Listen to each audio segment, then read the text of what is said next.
Hello guys, આજે આપણે બનાવીશું સંભાર મસાલાની રેસીપી. એના માટે મેં 1.5 ચમચી ચણાની દાળ લીધી છે. ત્યારબાદ 1.5 ચમચી મેથી છે. ત્યાર પછી 1.5 ચમચી અડદની દાળ છે. 1.5 ચમચી ચોખા છે. 1.5 ચમચી તુવેરની દાળ છે.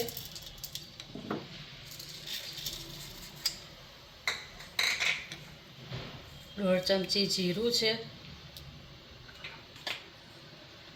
1.5 ચમચી રાઈ છે. 1.5 ચમચી આખા ધાણા છે સૂકા, અને કોપરું છે થોડું સૂકું. હવે આને આપણે થોડું રોસ્ટ થવા દઈશું, શેકી કાઢીશું. મતલબ આ મસાલો શેકાઈ ગયો છે 2-3 મિનિટ માટે. હવે આપણે 2-4 મરચાં નાખી દઈશું સૂકા.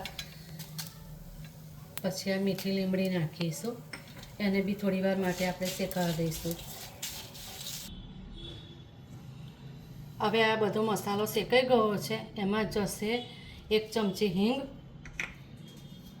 1 નાની ચમચી હળદર, 1 નાની ચમચી મીઠું અને 1 મોટી ચમચી કાશ્મીરી લાલ મરચું. આ બધું વાટી કાઢીશું. બધું ઠંડુ થઈ ગયું છે. હવે આપણે આને વાટી કાઢીશું.